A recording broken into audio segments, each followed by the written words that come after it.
हम इस समय देवरिया ज़िले के बंगरा बाज़ार में मौजूद हैं और यह जो है भाटपा रानी तहसील में पड़ता है और हमारे समक्ष डॉक्टर वेद प्रकाश तिवारी जी मौजूद हैं। डॉक्टर साहब, पिछले एक सप्ताह पहले 9 अगस्त को बंगाल में एक महिला डॉक्टर के साथ दुर्धर्ष अपराध होता है जी। और जब डॉक्टर को लोग भगवान का दर्जा मानते हैं, तो जब डॉक्टर ही सुरक्षित नहीं तो लोग कैसे सुरक्षित? क्या कहना है इस पर आपका? जी बिल्कुल सही बात आपने कही कि जिस तरह से डॉक्टर के साथ इस तरह का जो दुष्कर्म हुआ है महिला डॉक्टर के साथ, और जिस तरह से पूरे देश में आक्रोश व्याप्त है, यही इस बात का साक्षी है कि महिला डॉक्टर 36 घंटे सेवा करके और फिर वो रूम में गई आराम करने के लिए, बैठने के लिए, और एक प्री प्लानिंग के तहत उसके साथ दुष्कर्म किया गया। अब तो उसको तो पहले माना गया कि किसी एक ने रेप किया, और लेकिन बाद में फिर संज्ञान में आया कि उसके साथ गैंगरेप हुआ है,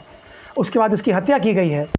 ये अपराध किसी भी तरह से क्षम्य नहीं है, ये मानवता को शर्मसार करने वाली घटना है और मैं इसकी घोर निंदा करता हूँ। और एक डॉक्टर होने की हैसियत से मैं घोर विरोध करते हुए मैं बंगाल सरकार से मांग करता हूँ कि जितनी जल्द हो सके इसका पर्दाफाश करें। सीबीआई तो जांच कर ही रही है, हालांकि इसके सबूत मिटाने की कोशिश किए जा रहे हैं, ऐसी भी सुनने में खबरें आ रही हैं। तो मेरा मानना है कि ये देश को शर्मसार करने वाली घटना है और ये कहीं भी से भी जो मैसेज जा रहा है डॉक्टरों के बीच कि भाई डॉक्टर सुरक्षित नहीं है, डॉक्टर ही अपनी सेवा दे रहा है और वही सुरक्षित नहीं है, तो फिर बाकी पेशेंट और बाकी लोग कैसे सुरक्षित रहेंगे? एक बात बताइए कि सुनने में भी आ रहा है कि वहाँ की सरकार, माननीय मुख्यमंत्री श्री ममता बनर्जी जी, वो भी जो है धरने प्रदर्शन में मौजूद थी। जब सरकार ही वहाँ की धरने प्रदर्शन में मौजूद रहेगी, धरना प्रदर्शन करेगी, न्याय दो, तो कैसे न्याय मिल पाएगा उसको?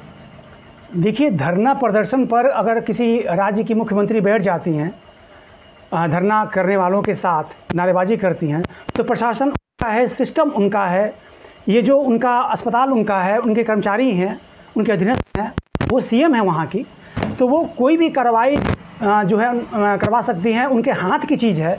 तो वो धरने पर बैठ कर के बस वो महिलाओं के साथ खड़े होकर के वो समर्थन कर रही है, ये मैं समझ रहा हूँ। लेकिन जो आगे की प्रक्रिया है, जिसमें एक बात मैं जोड़ना चाहता हूँ कि मीडिया के द्वारा मुझे पता चला कि वहाँ पर एक हमला भी हुआ, वो उस अस्पताल में, उस जगह पे जहाँ पे रेप की गई, जहाँ पे हत्या की गई, और मुझे ये भी पता चला कि बाद में कि वो सबूत मिटाने के लिए की गई। तो अगर इस तरह की घटना होती है और यही सवाल अगर सीएम से पूछा जाए, ममता बनर्जी से, तो उनका क्या जवाब होगा?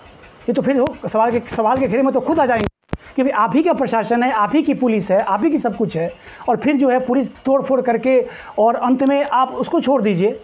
अभी आप हाईकोर्ट जो थे वहाँ, जो कलकत्ता का हाईकोर्ट है, उनका जो हाईकोर्ट का जो आदेश है, वो आदेश सरकार के खिलाफ गया। वो बहुत नाराज़ हैं कि प्रिंसिपल को जो पहले हटाया गया, तो प्रिंसिपल को हटा करके फिर जो है कहीं और का प्रिंसिपल बना दिया गया, जबकि प्रिंसिपल संदेह के घेरे में है।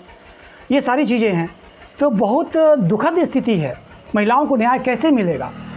आप डॉक्टर होने के नाते जी, केंद्र सरकार से, अपने यहाँ यूपी में राज्य सरकार से डॉक्टरों की सुरक्षा के लिए क्या मांग करते हैं? मैं उत्तर प्रदेश में रहता हूँ, देवरिया ज़िले में। यहाँ जोगी जी की सरकार है। यहाँ जोगी जी का कहना है कि एक चौराहे पर अगर कोई क्राइम होता है, कोई लड़की को छेड़ता है, तो अगले चौराहे से वो आगे नहीं जाएगा।